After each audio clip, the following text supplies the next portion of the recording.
Olá, gente! Vamos lá para mais uma aula do nosso componente curricular Bioética, Legislação Profissional, Biossegurança e Empreendedorismo. Comigo, professora Elvia.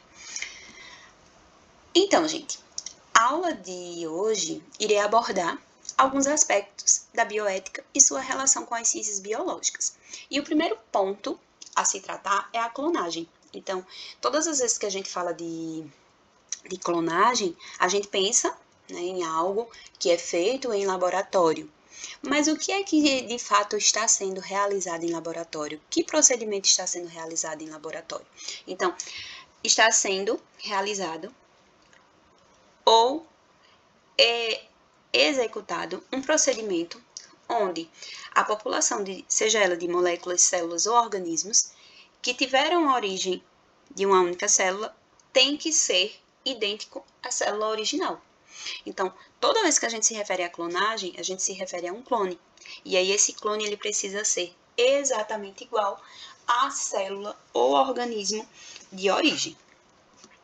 Aqui a gente tem, né, a popularmente conhecida ovelha Dolly, onde foi utilizada, né, a ovelha Finn. Foram retiradas, né, algumas células mamárias. A partir dessas células mamárias que foram retiradas, foi feita uma eletrofusão, ou seja, foi colocado, né, as informações genéticas que haviam da ovelha Finn em um óvulo da ovelha Scott. E aí o que foi que aconteceu? Né? Houve uma fusão. A partir dessa fusão, houve uma célula reconstruída com o citoplasma da Scott e o núcleo da Finn. Foi formado aqui, né, um embrião. Após 6 dias de desenvolvimento, houve o implante desse embrião no útero de uma ovelha, né, que serviu como uma barriga de aluguel da mesma raça, Scott, e formou, né, a Dolly, uma ovelha Finn Dorset. Então, se a gente observar na ilustração, a ovelha Dolly aqui, ela está igual, né, à ovelha Finn Dorset.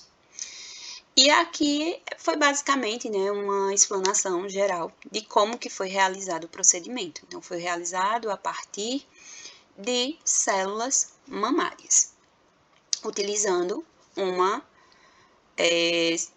ovelha como barriga de aluguel. E aqui a gente tem uma escala, né, ao longo do tempo.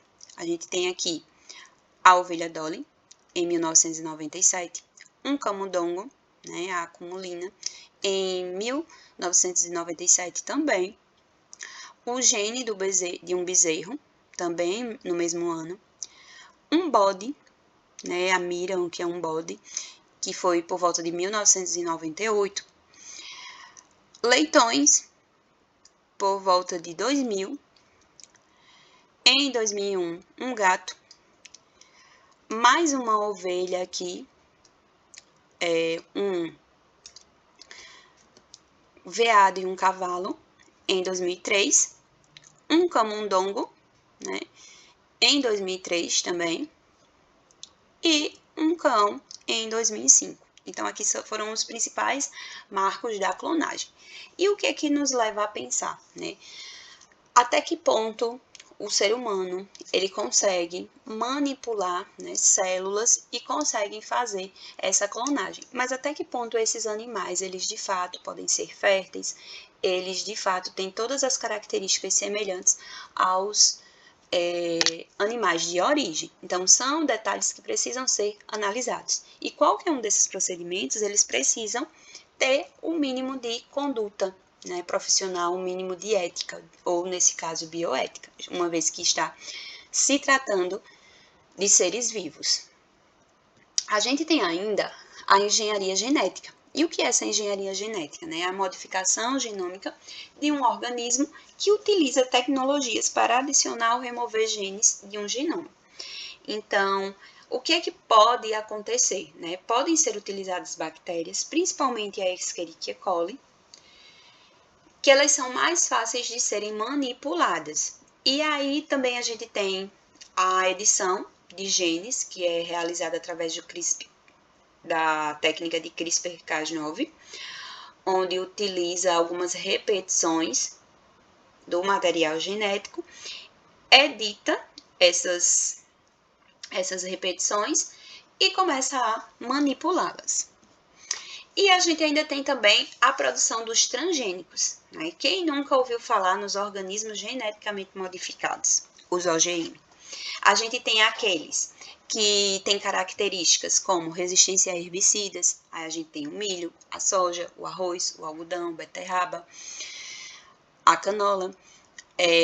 A gente tem aquele que é resistente a insetos, milho, algodão, batata, resistente a vírus, batata, abóbora amarela, mamão, reforço nutricional, como o arroz, conteúdo oleaginoso alterado, como a soja, e até mesmo o atraso do amadurecimento, que aí seria, nesse caso, o tomate. Então, isso tudo ele passa por manipulação em laboratório até ter um gene adequado que é inserido, ou seja, um material genético adequado que é inserido nessas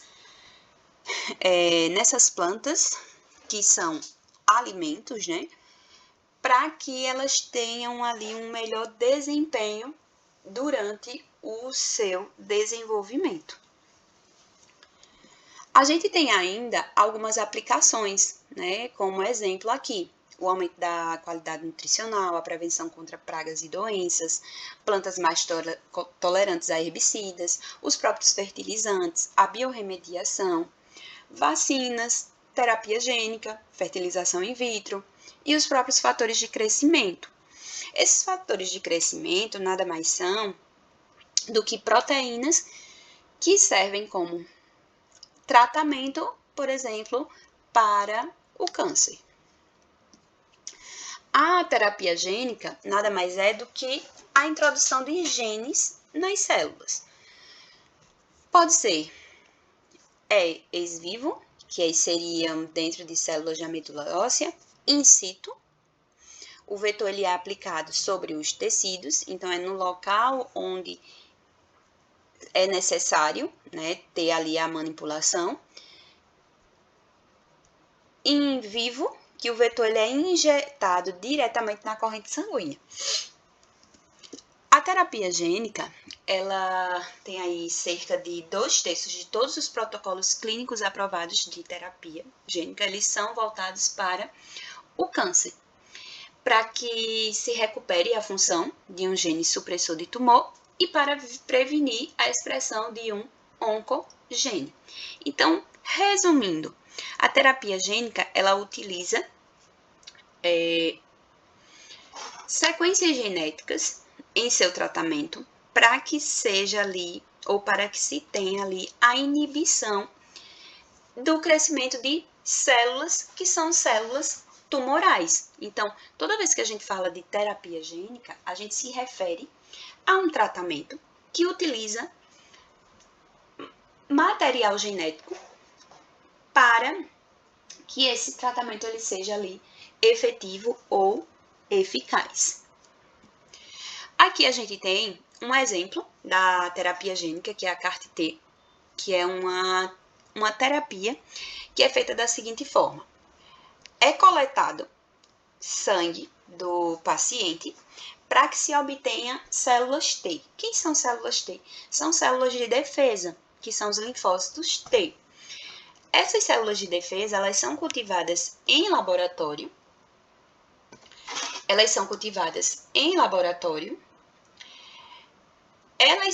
Nelas são inseridos receptores de antígeno quimérico. Elas crescem no laboratório e elas são infusionadas no paciente, ou seja, são colocadas novamente no paciente. E aí, o que essas células T vão fazer?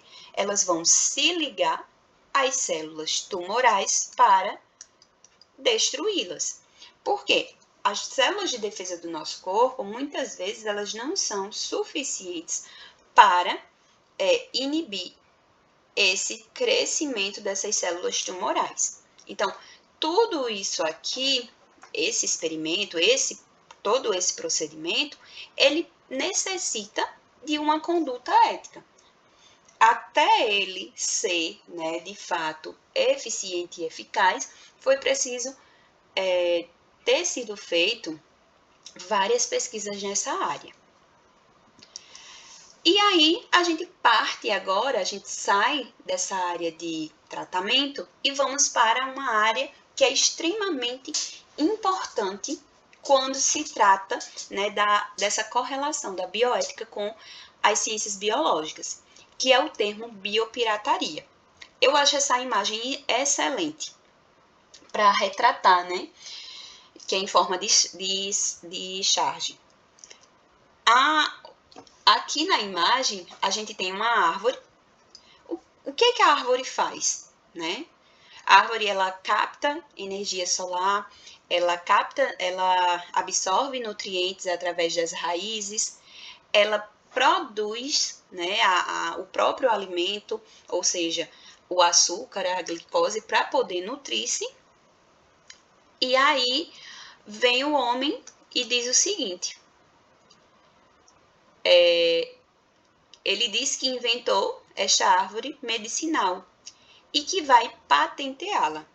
Primeiro, né, o homem, ele não tem como ele inventar uma árvore, ele tem como melhorá-la.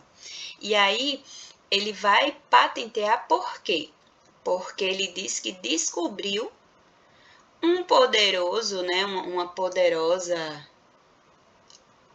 arma aqui, nesse caso, ou enfim, uma poderosa planta que vai fazer com que haja ali a liberação de oxigênio. Quando, na verdade, a gente sabe que na natureza isso aqui já é normal.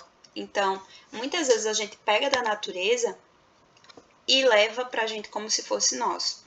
Eu acredito que todos vocês já devam ter ouvido falar daquelas pessoas que viajam para outros países e trazem plantas, que muitas vezes são plantas de cunho medicinal e que acabam trazendo para utilizar aqui no Brasil. Que isso é totalmente errado, inadequado. Por quê? Porque existem leis que impedem essa manipulação ou então impedem que você traga algum bem de um país para outro. E olhe que é um bem natural. E aí a gente chega no ponto principal do que é a biopirataria. Nada mais é do que a exploração ou apropriação ilegal de recursos da fauna ou da flora e do conhecimento das comunidades tradicionais. Então, toda vez que você tenta se apropriar de algo que não é seu, acaba por estar ali cometendo um crime.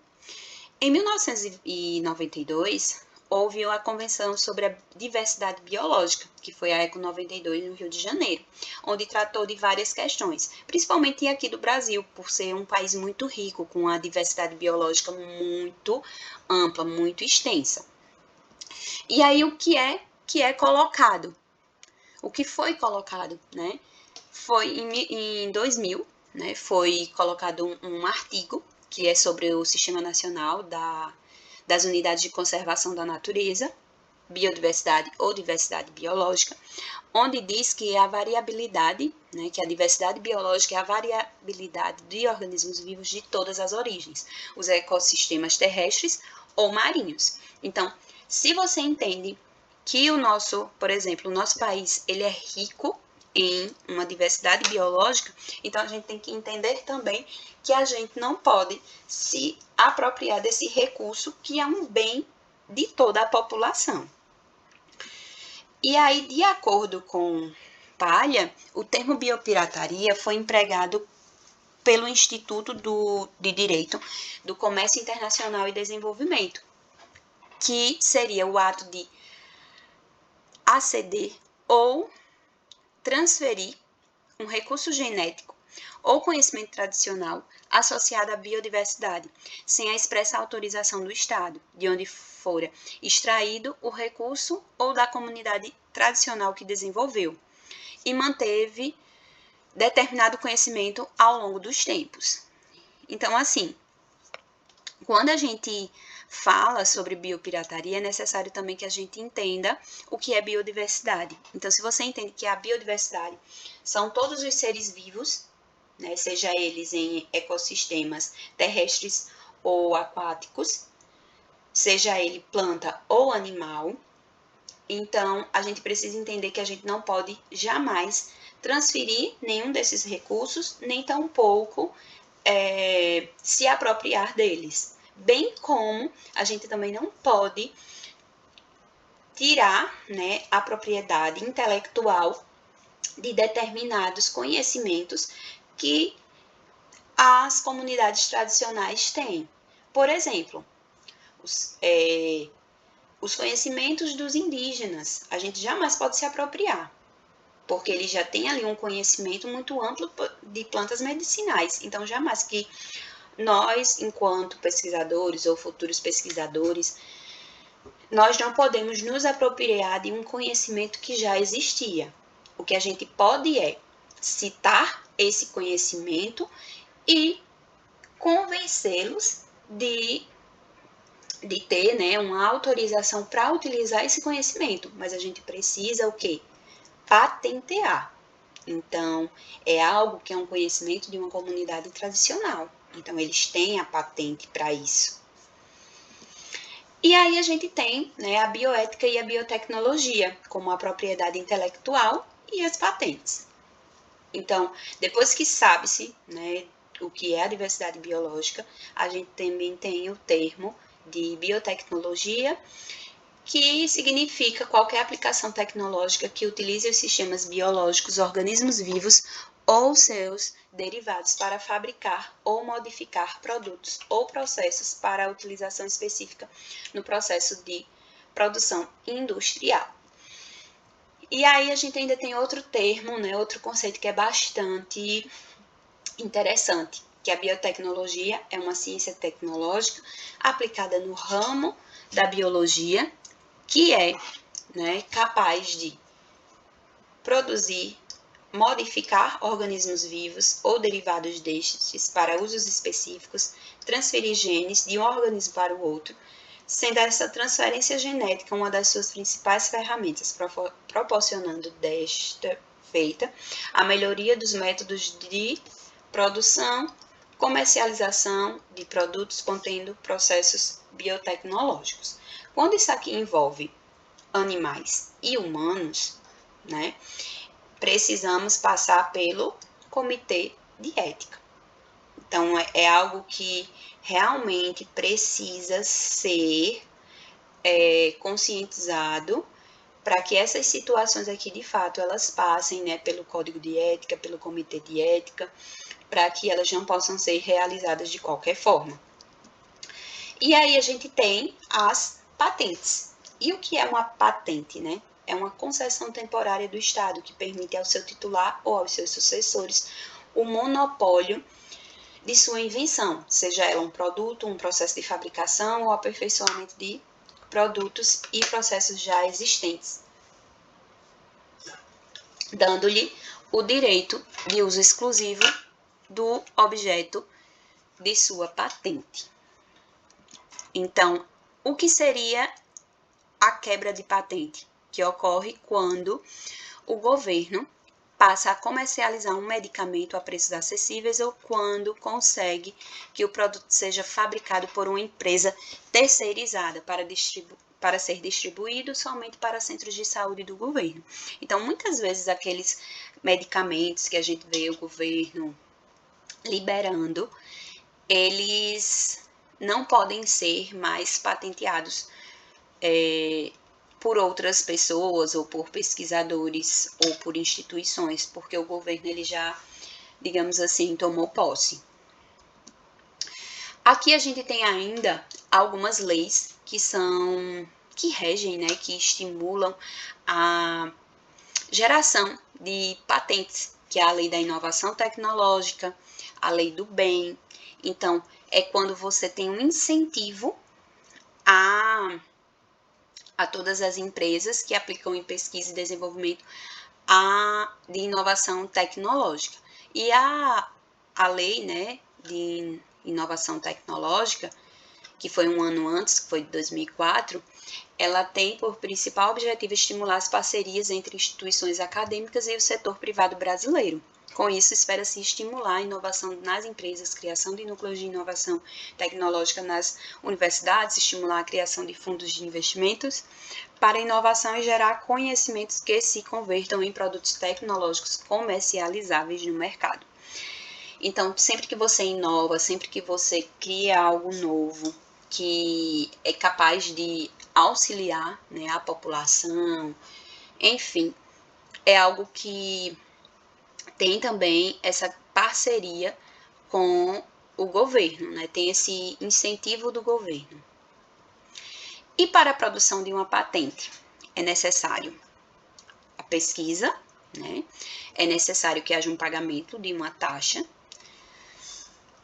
o pedido de apresentação de documentos em formulários, para que de fato entenda-se que aquilo ali é algo que é aplicável, e depois o acompanhamento até ela ser de fato aceita.